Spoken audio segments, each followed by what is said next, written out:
War जैसी ये तस्वीरें, आग और पत्थरों से खेलते लोग, लोगों पर फायरिंग करती पुलिस, पाकिस्तान या फिर रूस, यूक्रेन या किसी और देश से नहीं बल्कि भारत के अलग अलग राज्य की है। और अगर आप सोच रहे हैं कि ये एनआरसी और सीएए के दौरान की तस्वीरें और वीडियोस हैं, तो आप गलत हैं।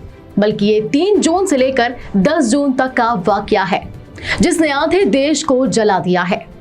26 मई को नेशनल न्यूज चैनल पर नुपुर शर्मा और उसके बाद नवीन जिंदल ने जो विवादित बयान दिया, वो भारत के माथे पर चिपक कर बैठ गया है और इसका असर पूरे देश में देखने को मिल रहा है। बड़ी बड़ी शख्सियत का मानना है कि एक की गलती की सजा अब पूरे देश को भुगतनी पड़ रही है।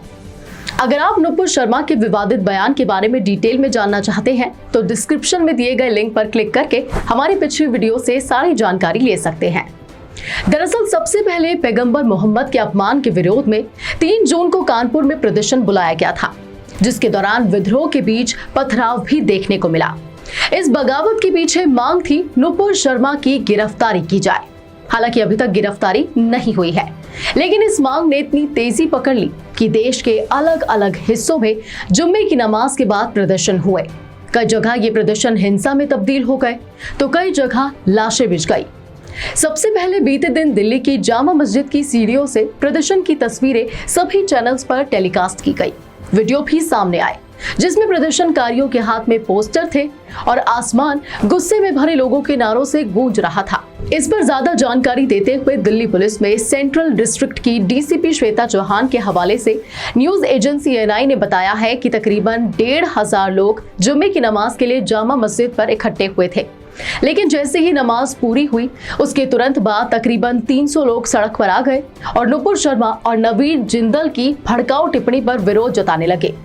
लोगों की तादाद देखते हुए पुलिस भी मुस्तैद हो गई और बिना किसी अनहोनी के 10 से 15 मिनट के अंदर ही स्थिति पर काबू पा लिया गया। इसके साथ ही जो अज्ञात लोग जामा मस्जिद पर प्रदर्शन में शामिल थे उन पर एफआईआर और धारा 188 लगा दी गई है। क्योंकि सड़क पर प्रदर्शन के लिए एडवांस परमिशन नहीं ली गई थी, इसलिए दिल्ली पुलिस कानूनी कार्रवाई करेगी।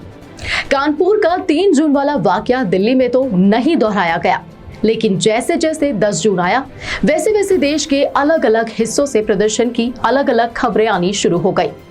क्या प्रयागराज, क्या सहारनपुर, क्या हावड़ा और क्या रांची, हर जगह से एक ही तस्वीर। सड़कें जाम, पत्थरबाजी, आगजनी, बाजार बंद करवा दिए गए, लोग, अधिकारी जख्मी हो गए। कई लोगों ने इस हिंसा में अपनी जान तक गंवा डाली, लेकिन हिंसा नहीं थमी। दिल्ली के बाद किन किन शहरों में नुपुर शर्मा के नाम का प्रदर्शन हुआ और इस प्रदर्शन का क्या अंजाम हुआ, इसकी पूरी जानकारी बकायदा उन पिक्चर्स के साथ आपको इस वीडियो में दिखाएंगे भी और बताएंगे भी। सबसे पहले बात करते हैं उत्तर प्रदेश की, जहां सबसे ज्यादा शहरों से प्रदर्शनों की खबरें आई और सबसे ज्यादा बवाल हुआ प्रयागराज में। यहाँ के अटाला इलाके में बात सिर्फ नारे या 2-4 पत्थरबाजी तक नहीं सिमटी, बल्कि जमकर पुलिस और प्रदर्शनकारियों में संघर्ष देखने को मिला। पत्थर तो चले ही, सड़क पर खड़ी गाड़ियों को भी आग के हवाले कर दिया गया। हालात को गंभीर होता हुआ देखने के बाद पुलिस और फोर्सेस की तादाद बढ़ा दी गई।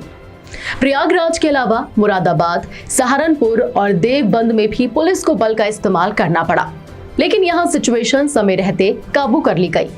भीड़ कुछ देर नारेबाजी के बाद छट गई। राजधानी लखनऊ में भी प्रदर्शन हुए, लेकिन यहाँ भी कोई बड़ी घटना नहीं हुई। लेकिन इस बात की राहत मना पाते कि झारखंड की राजधानी रांची में वो उत्पात हुआ है कि आप सोच भी नहीं सकते। यहाँ नमाज के बाद एक भीड़ मार्च की शक्ल में रांची के मेन रोड इलाके से निकली। घड़ी में 2:30 से 3 बज रहे होंगे जब मार्च में शामिल लोग हिंसक हो गए। देखते देखते भीड़ पुलिस के काबू से बाहर हो गई। हालात बेकाबू होता देख पुलिस ने सुजाता चौक से लेकर फ्रियरलाल चौक तक धारा 144 लगा दी। मीडिया रिपोर्ट्स की माने तो मेन बाजार की कम से कम 5,000 दुकानों को बंद करवा दिया गया है। इस मामले पर हिंसक होने वाले प्रयागराज और रांची 2 बड़े उदाहरण हैं।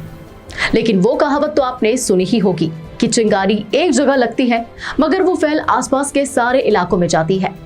ऐसा ही कुछ बवाल पश्चिम बंगाल के हावड़ा में भी भरपूर हुआ। यहाँ प्रदर्शनकारियों ने हावड़ा से कोलकाता को जोड़ने वाले मेन मार्ग को जाम कर दिया। इस दौरान नारेबाजी हुई और टायर जलाए गए। वहीं दूसरी तरफ मुख्यमंत्री ममता बनर्जी ने भी पैगंबर पर भाजपा के पूर्व नेताओं की टिप्पणी की निंदा की और कहा कि ये हेट स्पीच का मामला है। उन्होंने नुपुर शर्मा को अरेस्ट करने की मांग को और तेज कर दिया है।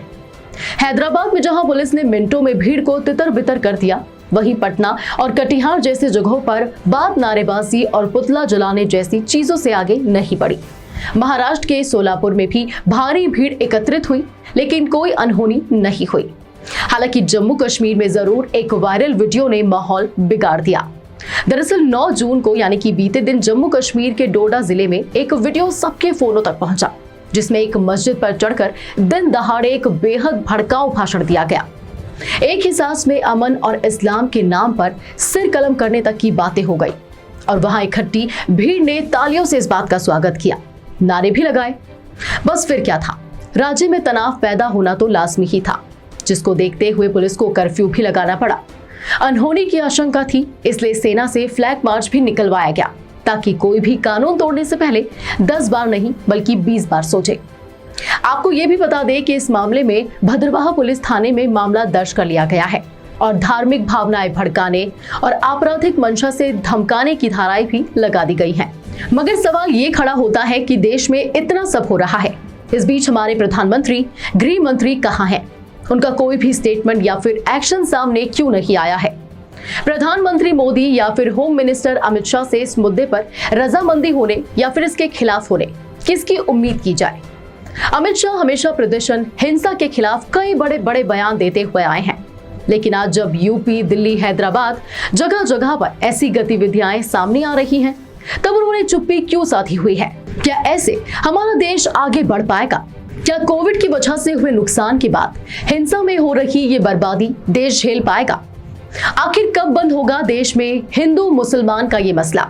और कब लोग ये सोचेंगे कि हिंदू मुस्लिम कोई लड़ाई झगड़े का टॉपिक है ही नहीं, बल्कि आज के टाइम में ये एक डिस्ट्रैक्ट करने का मुद्दा बन गया है। हमें असल मुद्दों से भटकाया जा रहा है।